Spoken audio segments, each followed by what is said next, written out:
Olá, eu sou a professora Alcione, este é meu canal e hoje nós vamos apresentar mais uma aula sobre processos de formação de palavras.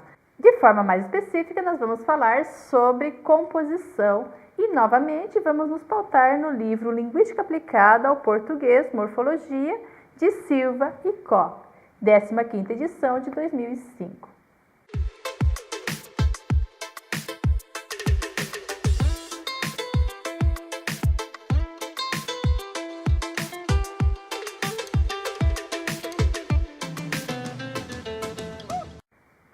O que é a composição? É um processo de formação de palavras que cria novos vocábulos pela combinação de outros já existentes na língua, dando origem a um novo significado. Através desse processo, combinam-se dois morfemas lexicais, operando entre eles uma fusão semântica que pode ser mais ou menos completa. Assim, por exemplo, em guarda-chuva, o significado de cada elemento persiste com certa nitidez. Já em pé de moleque, esse significado praticamente desaparece para dar lugar a um novo significado. A composição pode dar-se por justaposição ou por aglutinação, conforme a fusão mais ou menos íntima dos elementos componentes. Na justaposição, os vocábulos que se combinam são colocados lado a lado, mantendo a autonomia fonética, isto é, o acento e todos os fonemas que o constituem. São grafados ora unidos, ora separados com ou sem hífen. Por exemplo, passatempo, girassol, cana-de-açúcar, amor perfeito, Nossa Senhora. Já na aglutinação, os vocábulos se fundem em um todo fonético, com um único acento, ocorrendo também a perda ou alteração de algum elemento fonético, acento atônico, vogal e consoante. Vejamos esse exemplo: planalto, pontiagudo, aguardente, etc. Do ponto de vista sincrônico, ou seja, a língua conforme ela está configurada hoje, só se leva em conta a aglutinação quando, através de uma análise mórfica, for possível a depreensão de dois morfemas lexicais.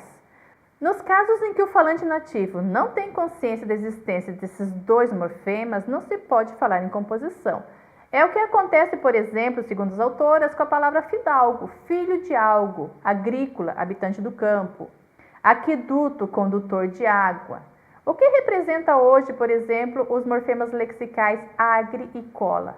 As autoras questionam: quem senão o estudioso da história da língua pode descobrir a aglutinação nesses casos?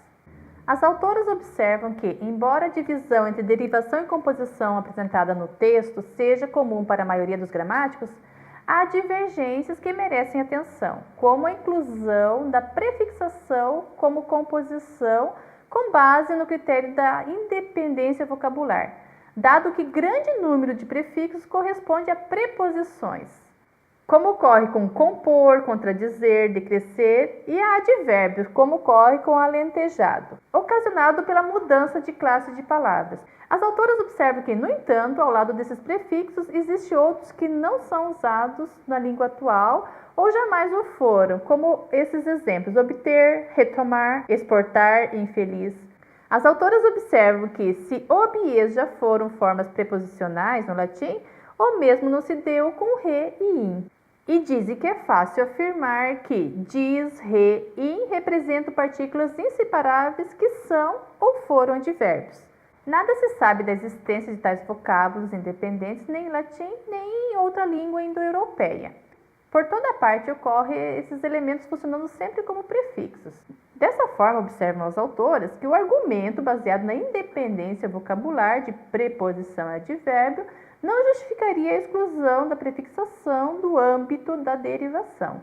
Além do mais, a relativa independência verificada entre alguns prefixos poderia também ser observada em pelo menos um sufixo, o mente, típico da formação de advérbio de modo correspondente na língua a um substantivo.